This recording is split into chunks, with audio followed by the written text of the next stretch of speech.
नमस्कार दोस्तों, सिविल लक्ष्य क्लासेज में आप सभी का हार्दिक स्वागत है। मैं सौरभ कुमार गुप्ता और हम नगर पालिका अधिनियम पढ़ रहे थे। हमने अध्याय 12 तक कंप्लीट कर लिया है। आज हम अध्याय 13 की शुरुआत करने जा रहे हैं। अध्याय 13 जो मेनली वाद अभियोजन से रिलेटेड है, और इसमें हमने अध्याय जो धारा है वो 298 से स्टार्ट करेंगे और 308 तक ख़त्म कर लेंगे। यानी ऑलमोस्ट हम 10-11 धाराएँ पढ़ेंगे इसके अंदर। ज़्यादा बड़ा चैप्टर नहीं है, छोटा चैप्टर है, तो आराम से कवर हो जाएगा आज की क्लास में। और इसकी मैंने जो पीडीएफ है अपने टेलीग्राम चैनल पे डाल दी है, आप वहाँ से देख सकते हैं। उसका लिंक मैंने डिस्क्रिप्शन में डाल रखा है टेलीग्राम चैनल का। बाकी सारे लिंक्स भी हमने टेलीग्राम चैनल डिस्क्रिप्शन में आपको मिल जाएंगे ठीक है, तो वहाँ से आप देख सकते हैं। और इसके बाद लास्ट हमारा एक और चैप्टर रहेगा 14, उसको आराम से 1-2-3 क्लास में हम कवर कर लेंगे। ठीक है, वो उसके साथ हमारा ये चैप्टर जो प्रॉपर एक्ट है वो तो ऑलमोस्ट ख़त्म हो जाएगा। इसके बाद हमें कुछ 3 रूल्स है वो कवर करने हैं, तो वो आराम धीरे धीरे वो कवर कर लेंगे। तो ये मान के चलो फेब एंड तक मानता हूँ मैं फिर भी, तो फेब एंड तक अपन आराम से कंप्लीट हो चुकेंगे इस पार्ट बी वाले पोर्शन से ऑलमोस्ट। इसमें योजनाएं बाकी रहेंगी अपनी। तो मैं देख रहा हूँ अभी योजनाएं, अगर देखो मुझे जहाँ तक लगता है ना कि इस के सिलेबस में योजनाओं से रिलेटेड पोर्शन में कुछ चेंजेस आएंगे जब नया सिलेबस आएगा। क्योंकि देखो अगर सरकारें बदलती है तो सिलेबस में चेंज आता है, कंटेंट मतलब जो सिलेबस होता है उसमें जो योजनाओं के नाम बदल दिए हैं बहुतों के, तो ये सारे चेंजेस हमको देखने को मिलेंगे। तो एक बार देख लेंगे, अगर वो चेंजेस नहीं होंगे तो कोई प्रॉब्लम नहीं है। अपन एक बार के लिए तो इन 8 योजनाएं हमारी जो सिलेबस में उनको पढ़ लेते हैं, ठीक है। उसके बाद नया या तो हम नया सब्जेक्ट स्टार्ट कर लेते हैं, या आप बोलोगे तो हम योजना स्किप कर देंगे और नया सिलेबस आएगा उस हिसाब से जब योजनाएं आएंगी वो रख लेंगे, ठीक है। और एक नया सब्जेक्ट शुरू कर लेते हैं रूल्स के बाद में, ठीक है। चलो आज ही क्लास को स्टार्ट करते हैं इसी के साथ। इसमें हम 11 धाराएं पढ़ेंगे। इसमें सबसे पहली धारा है वो है धारा 298, जो नगर पालिका अभियोजित कर सकेगी। अभियोजित करने का, अभियोजन का मतलब क्या होता है ये समझो। अभियोजन होता है प्रोसिक्यूशन, यानी किसी के ऊपर दोषारोपण कर सकती है। अगर कोई व्यक्ति गलत करता है, कोई दोषी व्यक्ति है, उसके ऊपर नगर पालिका के द्वारा केस चलाया जा सकता है। सिंपल बात ये है, यानी नगर पालिका केस चला सकती है 298 के तहत। फिर 299 क्या कहता है? अपराधों के अभियोजन के संबंध में शक्तियाँ। जब अपराधों का अभियोजन किया जाएगा, दोषारोपण किया जाएगा, तो उस टाइम पे क्या क्या पावर रहेगी। मतलब उस अभियोजन को, उस वाद को समाप्त किया जा सकता है, समझौता किया जा सकता है, या उसको चलाना कंपलसरी होगा, या क्या किया जा सकता है उस केस। अगर मान लो किसी ने केस चला दिया नगर पालिका पे, या नगर पालिका ने किसी पे केस चला दिया, तो नगर पालिका क्या क्या काम कर सकती है। भाई नहीं होता कि हम समझौता कर सकते हैं, कुछ और तरीका हो सकता है, तो वो निकालने की कोशिश की जाती है 299 के तहत। फिर आती है धारा नंबर 300। ये क्या है? नगर पालिका की संपत्ति के नुकसान की प्रतिपूर्ति की जाए। जैसे कि मान लो नगर पालिका ने किसी पर्टिकुलर इंसान को बोला था कि आप ये काम कर लो वरना कुछ नुकसान हो सकता है, जैसे मकान ढह सकता है। उसने वो काम नहीं किया और उसकी वजह से क्या हुआ, मकान ढह गया और नगर पालिका को नुकसान हो गया। नगर पालिका की रोड खराब हो गई, या उसके बगल में कोई बिल्डिंग थी उस पर गिर गया तो उसकी प्रॉब्लम हो गई। कुछ भी तरीके से नगर पालिका को नुकसान हो गया उसके काम न करने की वजह से, तो नगर पालिका क्या लेगी? उससे क्षतिपूर्ति लेगी, मुआवजा लेगी। भाई साहब तुमने हमारी संपत्ति को नुकसान पहुंचाया, उसके लिए हमें क्या दो? पैसे दो। तो वो वाला कार्यक्रम होता है धारा 300 के तहत। फिर आती है 301, 301। ये क्या है? कुछ अपराधों का संज्ञेय और जमानतीय होना।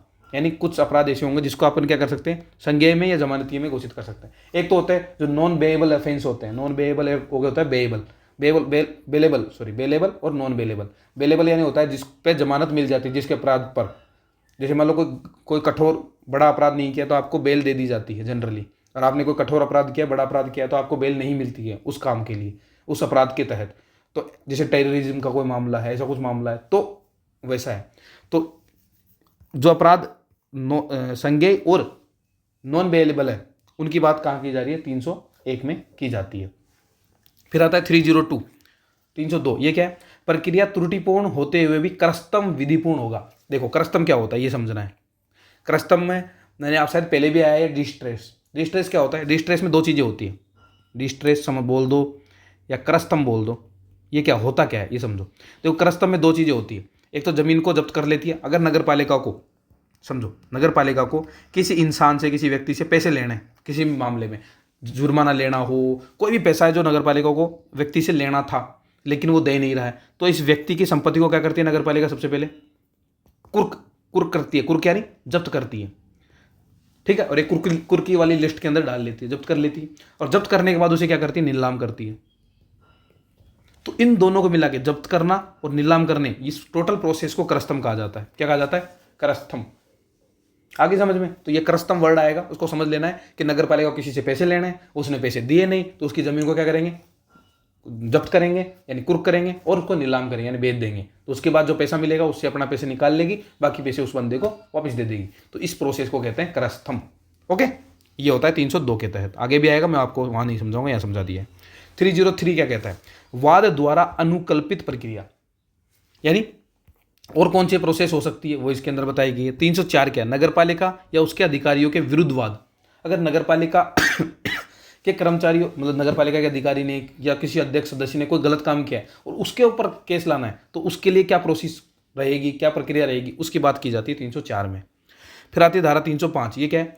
कतिपय यानी कुछ मामलों में सिविल न्यायालय द्वारा अस्थायी निषेधता इंजक्शन को मंजूर न देना। मतलब सिविल कोर्ट, भाई अगर अधिकारियों के मामले में कुछ बात चल रही है तो कोर्ट कुछ फैसले देगा, तो कोर्ट कौन कौन से फैसले देगा तो उससे पहले ध्यान रखेगा, या कौन कौन से फैसले नहीं दे सकता, इन मामलों पे कौन बात करेगा? धारा 305 बात करेगी। 306 क्या है? समझौता करने की शक्ति, सिंपल।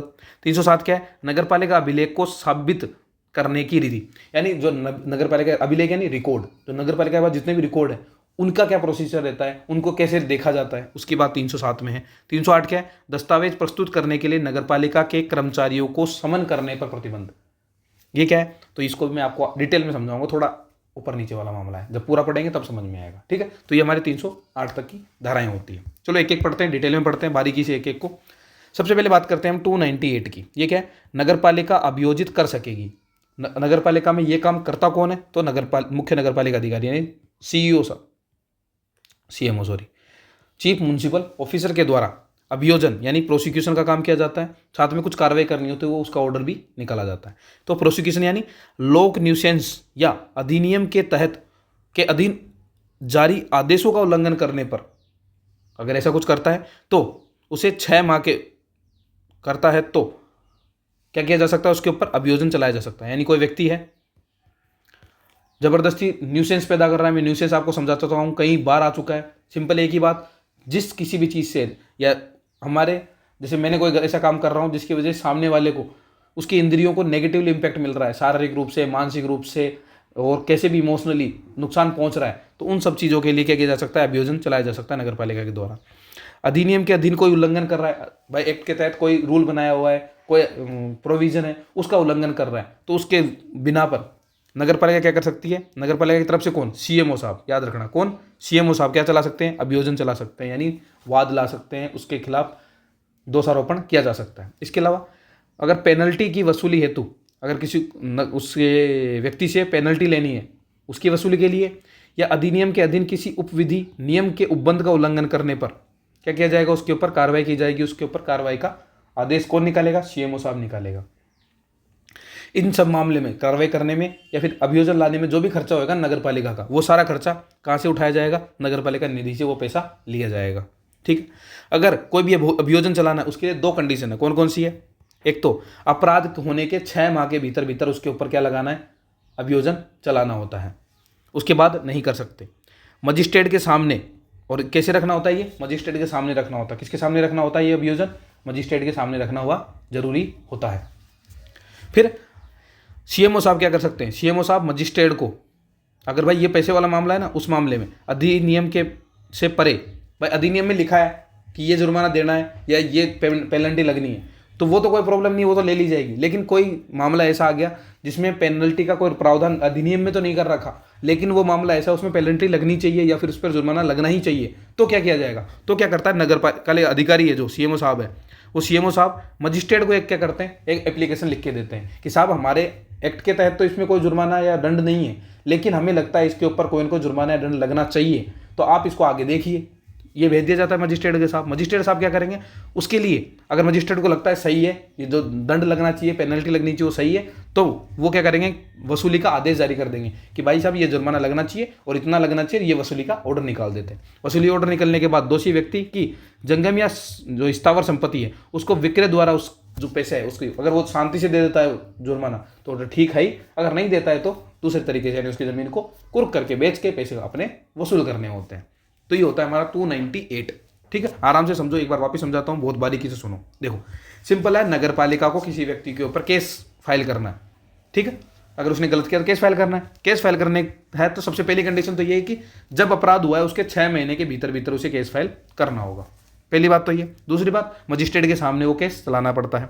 फिर किन किन मामलों में, या तो कोई उसने कोई लोक न्यूसेंस किया हो, पब्लिक को परेशान कर रहा है किसी भी तरीके से, या फिर एक्ट के तहत कोई ऑर्डर निकाला तो उसका उल्लंघन कर रहा है, तो उसके ऊपर केस चलाया जा सकता है। केस चलाने में जो भी खर्चा आता है वो सारा का सारा कौन देती है? नगर पालिका निधि से देती है, ठीक है। अगर और कार्रवाई का ऑर्डर भी कौन निकालता है? सीएमओ साहब निकालते हैं। कोई पेनल्टी की वसूली करनी है उसका ऑर्डर निकालना है, या कोई भी रूल्स का उल्लंघन किया है तो उसके ऊपर भी कार्रवाई का जो ऑर्डर निकालता है वो सीएमओ साहब निकालते हैं, ठीक है। लेकिन अगर कोई ऐसी कार्रवाई है जिसमें पेनल्टी लगना जरूरी है लेकिन उसके लिए अधिनियम में कोई प्रोविजन नहीं किया हुआ, तो क्या करते हैं? सीएमओ साहब एक ऑर्डर या एप्लीकेशन लिखते हैं। एप्लीकेशन लिख के मजिस्ट्रेट को देते हैं कि साहब ये मामला आप देखो, क्योंकि इसमें हमारे अधिनियम में कोई ऐसा प्रोविजन नहीं कर रखा। मजिस्ट्रेट देखते हैं, अगर लगता है उनको कि हाँ भाई इस मामले में इनके ऊपर दंड लगना चाहिए, तो उस मामले में वो क्या करते हैं? वसूली का ऑर्डर जारी कर देते हैं। वसूली का ऑर्डर जारी करने के बाद दोषी व्यक्ति आराम से दे दे तो ठीक है, नहीं देता तो उसकी जंगम या स्थावर संपत्ति है। स्थावर जंगम संपत्ति और बता देता हूँ क्या होता है।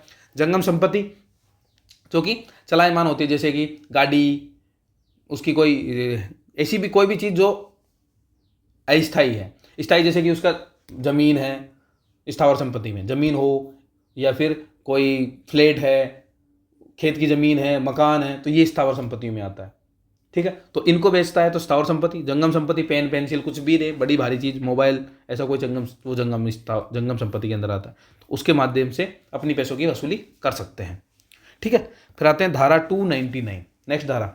ये क्या कहती है? अपराधों के अभियोजन के संबंध में शक्तियां। तो नगर पालिका क्या क्या पावर रहेगी इस मामले में? देखो, व्यक्ति ने अधिनियम के तहत कोई दंडनीय अपराध किया है तो नगर पालिका क्या क्या कर सकती है? तो उससे समझौता कर सकती है। लेकिन कब करेगी? जब राज्य सरकार द्वारा उसे विनियमित किया गया हो, और जब समझौता हो जाता है एक बार, उसके बाद दोबारा उस मामले में कोई कार्रवाई नहीं की जा सकती। दोनों के द्वारा ही, ना तो दोषी व्यक्ति कर सकता है या नगर पालिका कर सकती है, दोनों ही। अगर एक बार समझौता हो जाता है उसके बाद दोबारा लड़ोगे नहीं, तुम दोबारा नहीं लड़ोगे। एक बार समझौता हो गया तो हो गया, दोबारा नहीं लड़ना है भाई, आगे समझ में। तो वो मामला है एक तो समझौते वाली। पर लेकिन कब करना है? राज्य सरकार अगर कहती है कि कर सकते हो इस मामले में, तो किया जा सकता है। बहुत सारे मामले ऐसे होते हैं जहाँ पर समझौता करना अलाउ नहीं होता है, तो उनमें नहीं किया जाएगा। जिनमें अलाउ उनमें ही किया जाएगा। इसके अलावा केस ही वापस लिया जा सकता है, होता है ना बहुत बार, केस वापस ले लेते हैं, तो ये वाला ऑप्शन यहाँ पे भी दिया हुआ है। नगर पालिका या दोषी व्यक्ति आपस में केस वापस ले सकते हैं। फिर अभियोजन का प्रशमन किया जा सकता है, यानी निपटारा करना, खुद ही निपटा सकते हैं आपस में, तो अभियोजन का निपटारा भी किया जा सकता है। निपटारा कैसे किया जाएगा? तो राज्य सरकार द्वारा निर्मित नियम के तहत प्रशमनीय, यानी उस अगर राज्य सरकार के नियमों में लिखा है कि इस केस को प्रशमनित यानी निपटारा किया जा सकता है उसका, अगर राज्य सरकार के रूल्स कहते हैं कि इस केस को या इस मामले को निपटारा किया जा सकता है, तो उस मामले को निपटारा किया जाएगा। देख, दोनों मामले में ध्यान रखना, समझौते वाले मामले में भी यही वाली बात है, और जो निपटारा वाला मामला उसमें भी राज्य सरकार इन्वॉल्व रहती है। वापस लेने के मामले में नगर पालिका खुद वापस ले सकती है, ठीक है। तो इन दोनों मामलों को ध्यान रखना, यहाँ भी राज्य सरकार है और यहाँ पर भी राज्य सरकार आ जाती है। तो आया समझ में? 299 क्या कहता है? 299 सिंपल यही कहता है कि अगर कोई दंडनीय अपराध, कोई व्यक्ति ने अधिनियम के तहत कोई दंडनीय अपराध किया है, नगर पालिका ने उस पर केस चला दिया है, तो नगर पालिका क्या कर सकती है? एक तो खुद केस वापस ले सकती है कि भाई केस लगाया था, छोड़ो कोई बात नहीं, केस वापस ले लिया। दूसरा, उस व्यक्ति के साथ समझौता किया जा सकता है और उसके बाद कोई कार्रवाई नहीं की जाएगी, लेकिन समझौता करने के टाइम पे जो रूल्स रेगुलेशन काम लोग वो राज्य सरकार के द्वारा बनाए जाएंगे। इसके अलावा अभियोजन का प्रशमन किया जा सकता है, यानी निपटारा किया जा सकता है। निपटारा करने का मामला है तो उस मामले में राज्य सरकार को ध्यान में रखा जाना जरूरी है। फिर आ जाता है धारा नंबर 300। ये क्या कहती है? नगर पालिका की संपत्ति के नुकसान की पूर्ति कैसे की जाए। अगर मान लो कोई काम करना था, देखो ये इसमें लिखा भी है, किसी व्यक्ति के द्वारा किसी कार्य की उपेक्षा या दोषी है, मतलब उसने कोई काम करना था, उसने वो काम की उपेक्षा कर दी, काम किया नहीं, तो उसके ऊपर पहले तो जो काम नहीं किया उसका तो पेनल्टी लगेगी कि भाई तुमने ये काम बोला था इतने टाइम के अंदर करना था, आपने नहीं किया है, तो उसकी तो पेनल्टी लगेगी। और उसकी वजह से जो नुकसान हुआ है उसकी भी आपको क्या देनी है? पूर्ति देनी है। और नगर पालिका संपत्ति को नुकसान हुआ होने पर ये दोनों मामले होते हैं। अगर किसी मामले में विवाद हो जाता है, वो बोलता है भाई साहब आपने तो नोटिस दिया ही नहीं था, मैं कैसे काम कर देता, ऐसा कुछ विवाद होता है दोनों नगर पालिका और व्यक्ति के बीच में, तो क्या होगा? तो मजिस्ट्रेट साहब आ जाएंगे बीच में। मजिस्ट्रेट साहब क्या करेंगे? एक तो नुकसान की रकम का निर्धारण करेंगे, भाई कितना नुकसान हुआ है उस हिसाब से तुम्हारे को कितना जुर्माना लगेगा, उसका निर्धारण करते हैं। इसके अलावा अगर भुगतान नहीं करता वो व्यक्ति, अगर भुगतान नहीं करता तो भुगतान न होने की दशा में वसूली करस्थम द्वारा, करस्थम में समझा चुका हूँ, करस्थम द्वारा की जाएगी और उसका वारंट कौन निकालेगा? मजिस्ट्रेट साहब निकालेंगे। वारंट निकलता है नीलामी करने से पहले, तो करस्थम यानी पहले तो उसकी संपत्ति जब्त करेंगे, कुर्क करेंगे और उसके बाद उसको बेच देंगे, नीलामी कर देंगे। तो नीलामी करने से पहले क्या होता है? वारंट निकलता है, और वारंट निकालने का काम कौन करेगा? मजिस्ट्रेट साहब करेंगे। ठीक है, मैं आपको लिख चुका हूँ इधर, जब्त करना और विक्रय करना, करस्थम का मतलब धारा 300 के तहत ये काम होता है। तो क्या होता है, अगर किसी व्यक्ति की मतलब उसने नेग्लेक्ट कर दिया, इग्नोर करने की वजह से नगर पालिका संपत्ति को नुकसान होता है, तो पहली बात तो जो इग्नोर किया है उसकी तो पेनल्टी दे, और उसके बाद जो नुकसान हुआ है उसकी प्रतिपूर्ति कर। ठीक है, अगर उस मामले में कोई विवाद होता है तो उस मामले में मजिस्ट्रेट साहब एक तो वो जो रुपए हैं निर्धारण करना है, तो रकम निर्धारित करते हैं, उसका काम होता है। और दूसरा, अगर भुगतान फिर भी नहीं करता है तो उस मामले में उसके ऊपर क्या लगा दिया जाता है? उसकी वसूली डिस्ट्रेस के माध्यम से या करस्तम के माध्यम से की जाती है। ठीक है, और करस्तम के मामले में उसकी संपत्ति को कुर्क किया जाता है, जब्त किया जाता है और उसके बाद विक्रय कर दिया जाता है। और उसके लिए ऑर्डर कौन निकालता है? उसके लिए ऑर्डर निकालते हैं मजिस्ट्रेट साहब। ठीक है, ठीक है, आगे समझ में, आगे चलें। देखो, फिर इसके बाद आ जाती है हमें धारा 301। ठीक है, ये क्या है? कतिपय कुछ अपराधों का संज्ञेय और जमानतीय होना। देखो, इसमें पहले तो क्या अपने चलती थी सीआरपीसी है, ये इंग्लिश में बता देता हूँ, सीआरपीसी 1973, लेकिन अब अभी रिसेंटली चेंज हो गए हमारे, 2023 के अंदर चेंज हो गया था ना, तो इसका नाम बदल कर तो पहले तो क्या कर दिया गया है? भारतीय नागरिक सुरक्षा संहिता BNSS 2023 के नाम से जाना जाता है अभी से।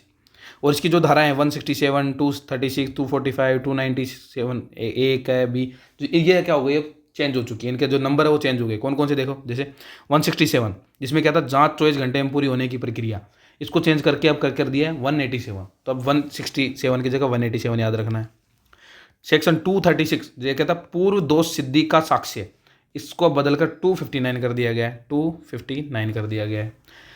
पहले 245 पे था परिवाद पर संस्थिति वारंट मामलों में अभियुक्त का उन्मोचन, अब ये हो गया 272 के अंदर।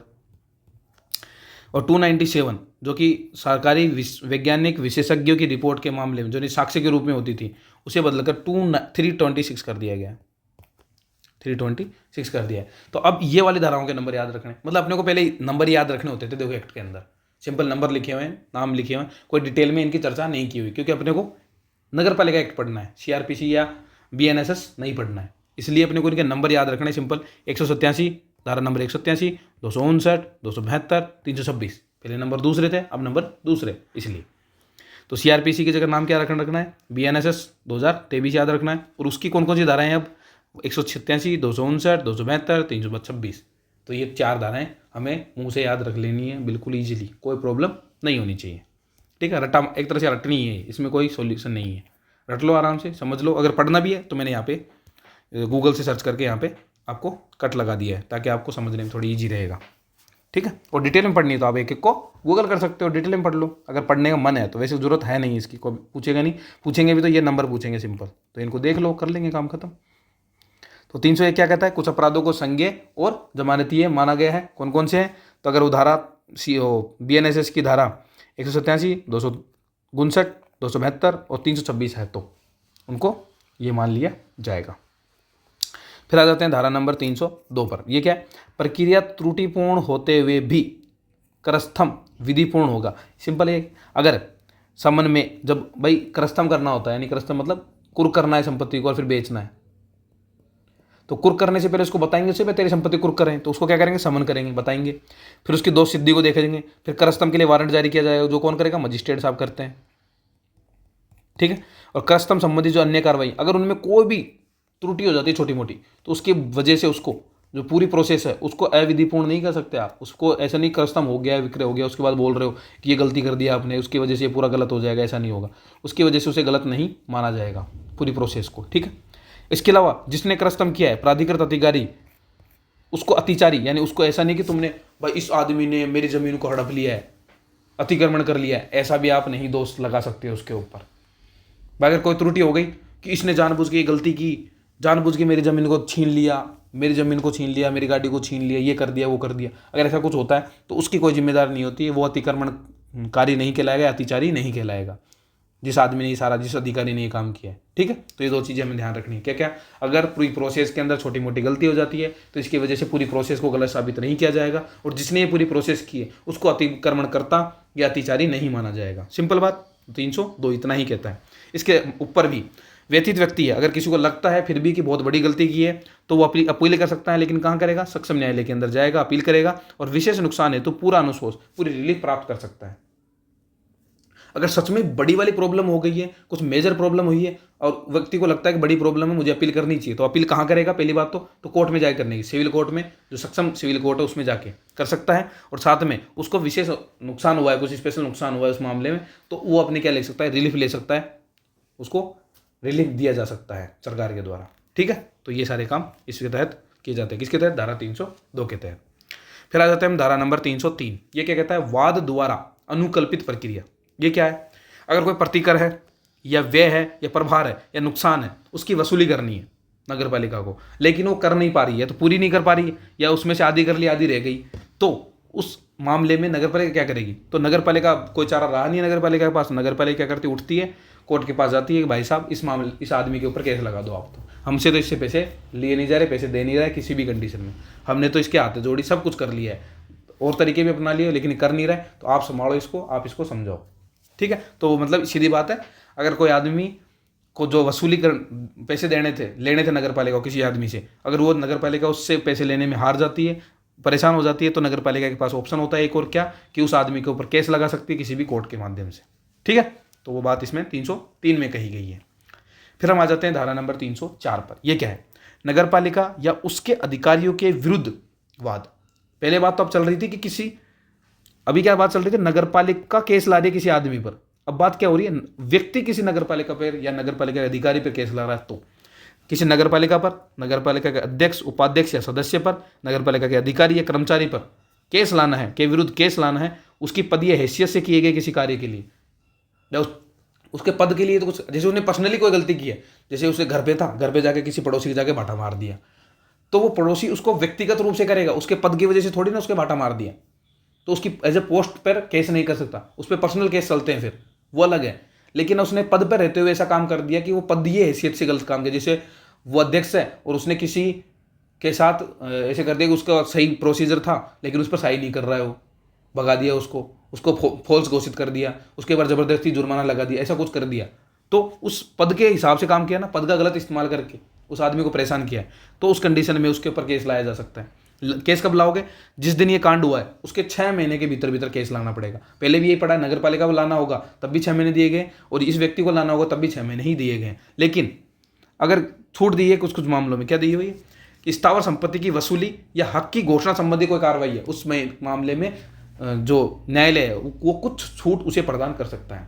किस मामले में, स्थावर संपत्ति की वसूली, भाई उस आदमी की संपत्ति से कुछ वसूली की जा रही थी और उस मामले में किसी अधिकारी ने, कर्मचारी ने, किसी अध्यक्ष उपाध्यक्ष ने क्या कर दी, गलती की है, जानबूझ के अपने पद का दुरुपयोग किया है, तो उस मामले में, या हक की घोषणा, भाई हक ट्रांसफर होता है तो हक की घोषणा की जाती है, तो उस घोषणा के मामले में गड़बड़ हुई है और उसके मामले में उसे क्या करना है, वाद लाना है नगर पालिका के खिलाफ, तो उसे 6 महीने से ज़्यादा का टाइम भी दिया जा सकता है न्यायालय के द्वारा। तो वो कुछ छूट दी गई, इन दोनों मामले में छूट दी गई, 6 महीने से ज़्यादा टाइम पे भी लाया जा सकता है। ओके, फिर इसके अलावा जब भी लाना है उससे पहले, जैसे कि केस लाना है किसी के खिलाफ, तो उस मामले में 2 महीने पूर्व का नोटिस देना जरूरी है, तो 2 महीने का नोटिस दिया जाएगा, उसके बाद जो केस है उस संबंधित कार्य किए जाएंगे। तो एक तो केस 2 महीने के लिखित नोटिस पे, और जो वाद की सारी डिटेल है उसके अंदर फील होनी चाहिए नोटिस के अंदर।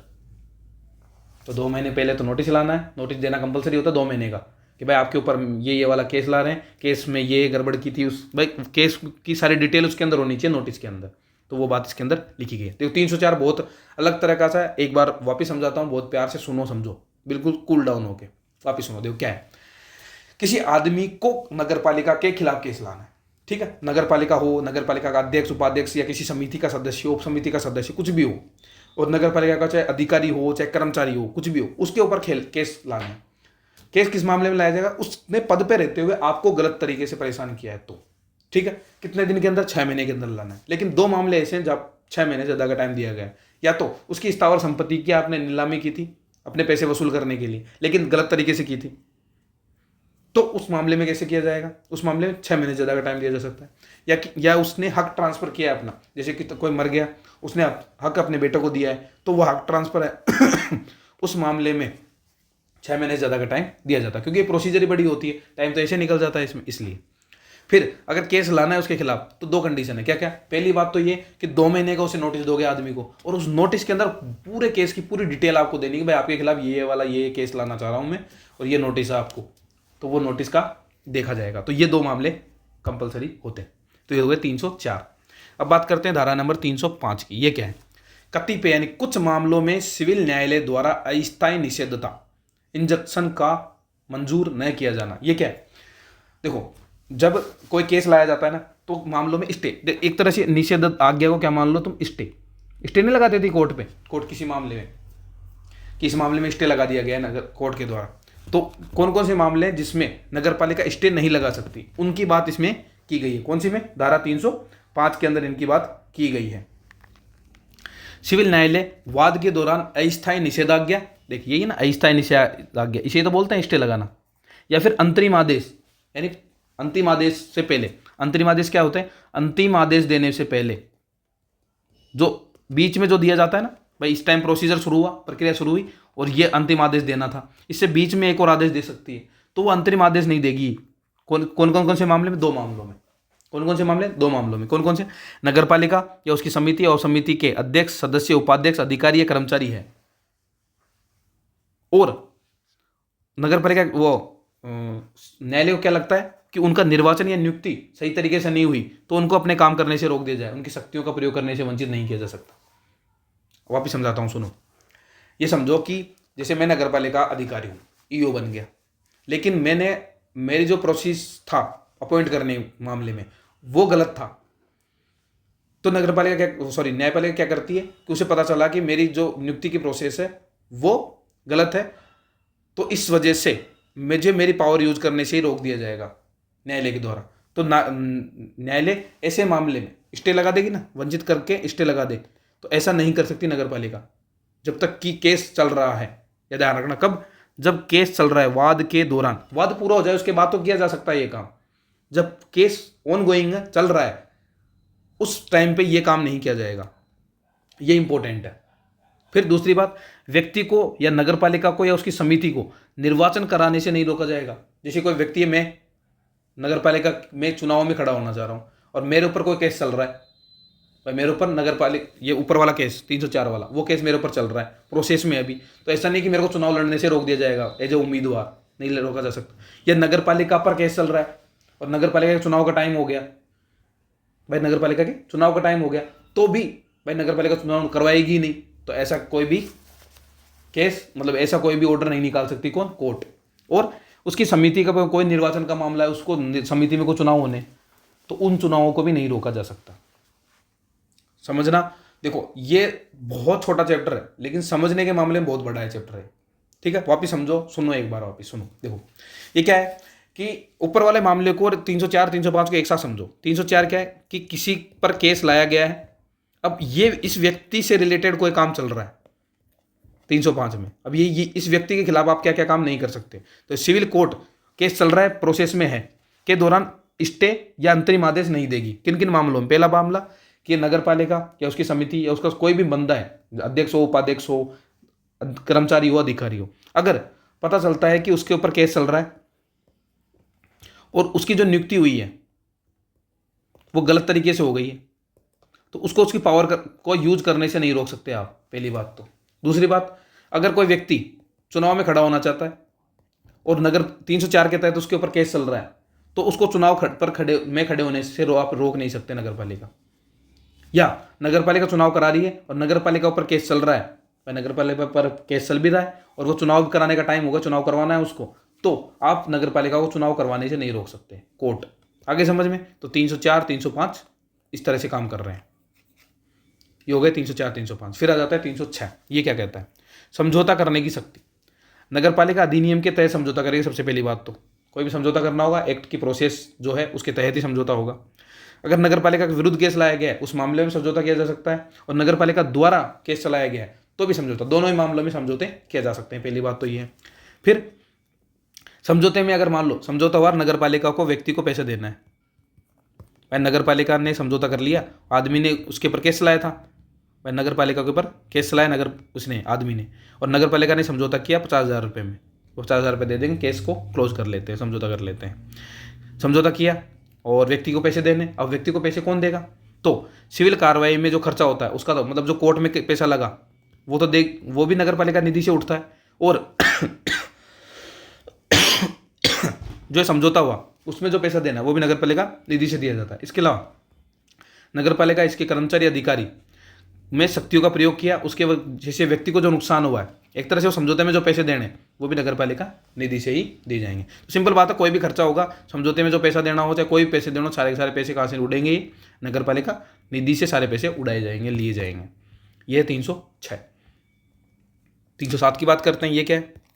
देखो, नगर पालिका अभिलेखों को साबित करने की रीति, ये क्या है?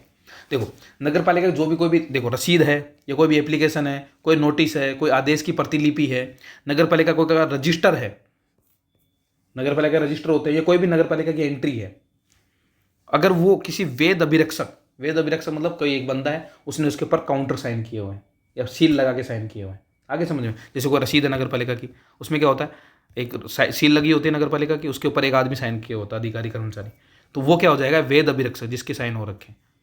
तो वेद अभिरक्षक द्वारा या प्राधिकृत अधिकारी द्वारा उसे प्रमाणित किया गया, इसके ऊपर साइन किए गए हैं, तो वो प्रथम दृष्टया साक्ष्य माना जाएगा। पहली नज़र में वो नगर पालिका के लिए या उस व्यक्ति के लिए साक्ष्य होगा।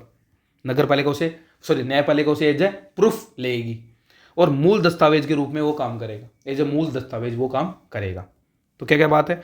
अगर नगर पालिका के संबंधित कोई भी दस्तावेज है और उसके ऊपर किसी नगर पालिका कर्मचारी अधिकारी ने उसके ऊपर साइन किए हुए हैं या उसको प्रमाणित किया हुआ है, तो वह प्रथम दृष्टया साक्ष्य माना जाएगा नगर न्यायपालिका के द्वारा, और उसे मूल दस्तावेज के रूप में भी लिया जा सकता है। सिंपल बात ये है। तो मतलब ये मान लो कि नगर पालिका का डॉक्यूमेंट एक क्या होता है? एक प्रूफ रहता है, सबूत होता है। फिर आ जाता है धारा नंबर 308। ये क्या है?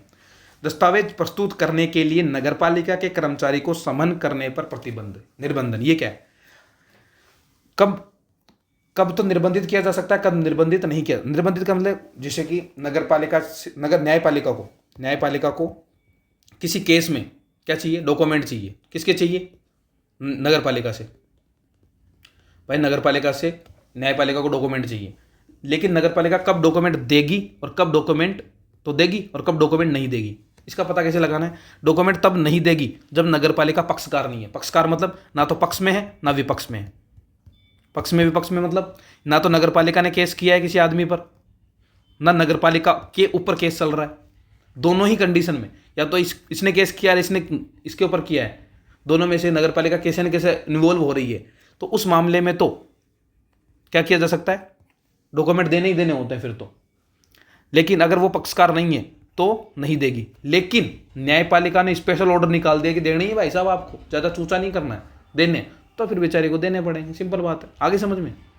अगर नगर पालिका पक्षकार होती है तब तो भाई सीधी बात है, अगर मैं ही उस मामले में पड़ा हुआ हूँ, मैं ही उस मामले में फंसा हुआ हूँ, तो मुझे डॉक्यूमेंट देने ही पड़ेंगे। लेकिन मैं उस मामले में नहीं, तो एक बार मैं मना कर सकता हूँ। लेकिन अगर कोर्ट ने स्पेशली ऑर्डर करके बोला कि देना भाई साहब, ज़्यादा चूचा नहीं करनी है, तो फिर वो देने ही पड़ेंगे। आगे समझ में? क्योंकि नगर पालिका के डॉक्यूमेंट क्या होते हैं? प्रथम दृष्टया साक्ष्य होते हैं। किसमें लिखा है? 307 में लिखा है। आए समझ में? कुछ एक बार वापस रिवीजन कराता हूँ, क्योंकि मुझे चैप्टर बहुत अच्छा भी है, छोटा है, प्यारा है, लेकिन उलझाने वाला है। ठीक है, तो उलझना नहीं है अपने को। उलझ गए तो फिर तो अपना काम ही खत्म हो गया। देखो, सबसे पहले है 298। ये क्या है?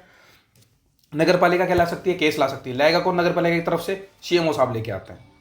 अभियोजन चला सकते हैं या फिर कोई कार्रवाई का ऑर्डर निकाल सकते हैं। अभियोजन कब चलाना है? जब कोई लोक न्यूसेंस कर रहे हो, नगर पालिका के अधीन कोई आपको नोटिस दिया गया, आदेश दिया, उसका पालन नहीं किया है, तो आपके ऊपर अभियोजन चलाया जा सकता है। कार्रवाई की आदेश मतलब अगर आपके ऊपर कोई पेनल्टी लगी हुई, आपने उसको पेमेंट, आपने उसकी वसूली करनी है, तो उसका ऑर्डर निकाल सकते हैं।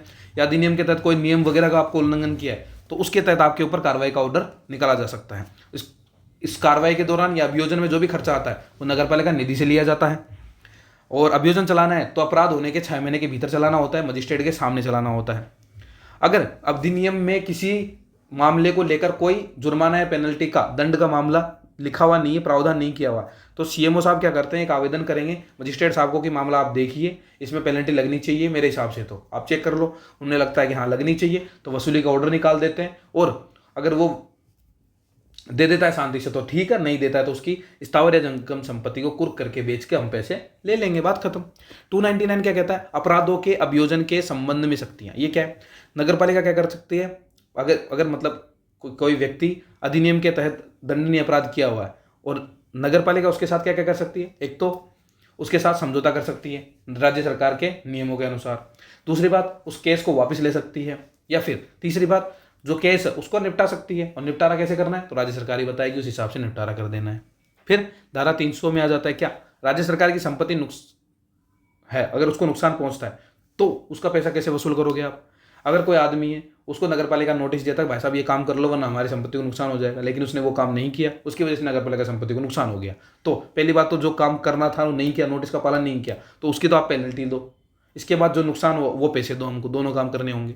कोई भी अगर होता है कि यार पैसे ज़्यादा ले रहे हैं नगर पालिका, ऐसा कोई मामला होता है, तो व्यथित व्यक्ति क्या कर सकता है? मजिस्ट्रेट के सामने जा सकता है, अपनी बात रख सकता है, और वो जो रकम है उसका निर्धारण कौन करेगा? मजिस्ट्रेट साहब। उसके बाद भी अगर वो पेमेंट नहीं करता है तो करस्थम का ऑर्डर कौन निकालेगा? वो मजिस्ट्रेट साहब निकालेंगे। वारंट जारी कौन करेगा? तो मजिस्ट्रेट साहब करेंगे। करस्थम क्या होता है? पहले उसकी संपत्ति को पकड़ेंगे, जब्त करेंगे, उसके बाद उसको बेच के पैसे वसूल कर लेंगे। धारा 301 क्या कहती है? कुछ जो मामले हैं उनको हमने क्या कर रखे हैं? जमानती है यानी बेलेबल और संज्ञेय अपराध घोषित किया हुआ है। कौन कौन से हैं? तो पहले तो इनका जो धारा नंबर था CRPC 1973 के तहत, वो तो था 167, 236, 245 और 297 ABC था। लेकिन अब क्या हो गया है? 187, 259, 272 और 362 हो गया है, 326 हो गया। और वो किसके तहत? BNSS 2023 यानी भारतीय नागरिक सुरक्षा संहिता के तहत ये कर दिया गया चेंज।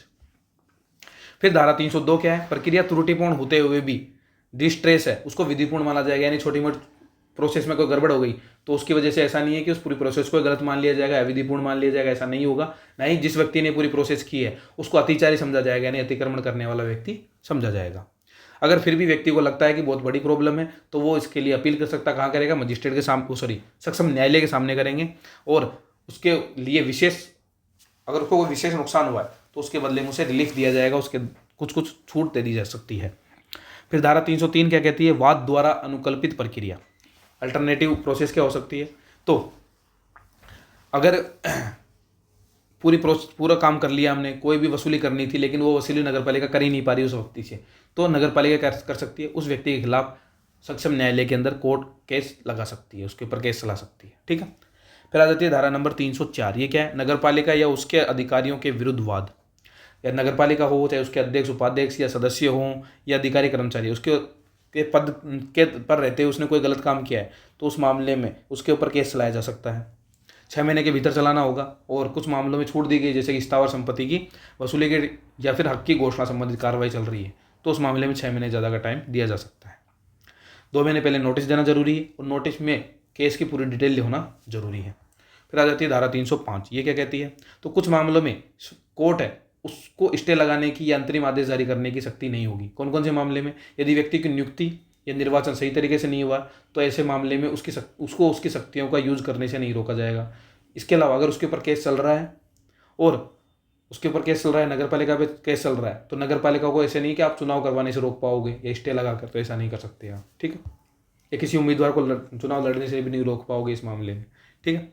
फिर आ जाती है धारा नंबर 306। ये क्या है? तो नगर पालिका को अधिनियम के प्रावधानों के तहत समझौता करने का अधिकार होता है, और नगर पालिका के द्वारा वाद लाया गया हो या नगर पालिका के खिलाफ वाद लाया गया हो, दोनों ही मामलों में क्या कर सकती है? नगर पालिका समझौता कर सकती है।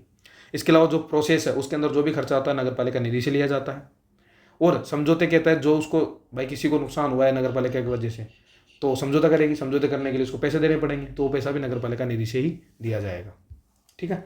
फिर आ जाती है धारा 307। ये क्या कहती है? कि नगर पालिका के जो अभिलेख है वो एज ए साक्ष्य काम करते हैं, एज ए प्रथम दृष्टया साक्ष्य भी और मूल दस्तावेज के रूप में साक्ष्य काम करते हैं, यदि उसके ऊपर वेद अभिरक्षक या फिर प्राधिकृत अधिकारी के द्वारा प्रमाणित किया गया है उसे। तो इसके अलावा नगर पालिका के कर्मचारी को न्यायपालिका सम्मन जारी नहीं करेगी डॉक्यूमेंट दिखाने के लिए। कब? यदि नगर पालिका पक्षकार नहीं है, यानी न तो पक्ष में है ना विपक्ष में है, तो ऐसे मामले में नगर पालिका का जो कर्मचारी है वो समन लेके नहीं जाएगा, यानी न्यायपालिका के सामने खड़ा नहीं होएगा।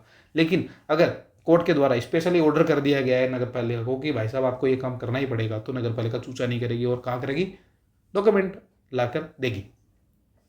आया समझ में धारा 13? सॉरी अध्याय 13 ज़्यादा बड़ा नहीं है, मैंने आपको 9 मिनट में रिवीजन कराया। और बार पढ़ोगे तो आप 2 मिनट में 1 मिनट में पढ़ लोगे। तो कोई बड़ा नहीं है चैप्टर, बस रिवीजन चाहिए बेचारे को। बहुत प्यारा है, बहुत छोटा है, अच्छा है, बहुत अच्छे नंबर देगा आपको। कितने देगा? 40 नंबर देगा। एक्ट कितना देगा? तो लगभग 25 का वेटेज, 25 से 28 नंबर का वेटेज इसका रहता है। तो अच्छा खासा वेटेज है, बहुत अच्छा चैप्टर है, बहुत छोटा सा चैप्टर है, समझने वाला है, बहुत प्यारा है। तो पढ़ो इसको, समझो।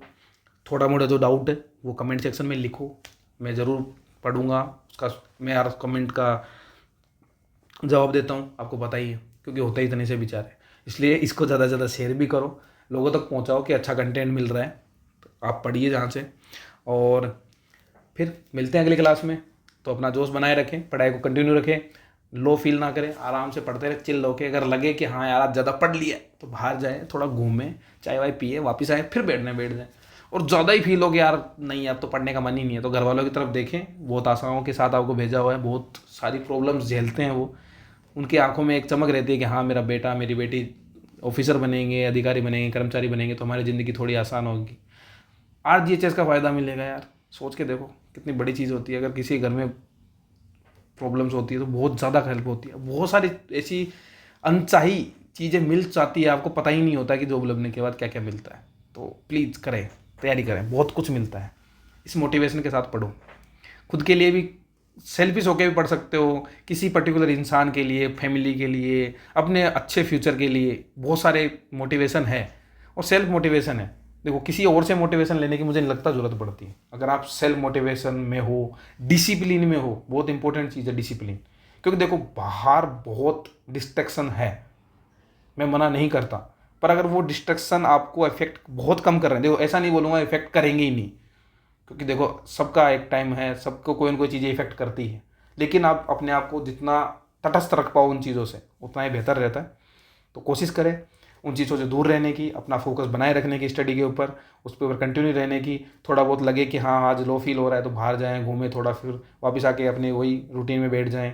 थोड़ी टेस्ट सीरीज वगैरह दें, अच्छे अच्छे क्वेश्चंस निकालें, जहाँ से मिल रहे हैं वो से कवर करने की कोशिश करें क्वेश्चन। क्योंकि देखो अब पेपर वैसे ही आ रहे हैं, अपने को रिदम होना ज़रूरी है चीज़ों को। नया अच्छा कंटेंट बनने की कोशिश करें हर जगह से, जहाँ भी मिल रहा है। मैं नहीं बोल रहा मेरे ही प्लेटफॉर्म पे मिल रहा है, कहीं और मिल, जहाँ भी ज्ञान मिले लूट लो। वो नहीं है 3 इडियट वाला डायल, ज्ञान बट रहा है, जहाँ से मिल जाए ले लो, पर ऐसा ही लो जो अपने एग्जाम ओरिएंटेड है अभी के लिए। जैसे ही जॉब लग जाए ना उसके बाद 50 जगह से ज्ञान लो, कोई प्रॉब्लम नहीं। ठीक है, ओके, चलो नेक्स्ट क्लास में मिलते हैं। आज के लिए इतना ही। क्लास को ज़्यादा से ज़्यादा लोगों तक पहुंचाओ, प्लीज़ प्लीज़ प्लीज़, दरख्वास्त है। सब्सक्राइबर बहुत स्लो बढ़ रहे हैं, पता है मुझे ये था कि न्यू ईयर तक तो मेरे 1000 हो जाएंगे, पर मुझे लगता है कि अब तो काफ़ी टाइम लगने वाला है। पर ठीक है, कोई प्रॉब्लम नहीं है, आराम आराम से करेंगे, कोई जल्दी नहीं है। जल्दी का काम शैतान का। ठीक है, तो आज की क्लास इतनी ही, धन्यवाद।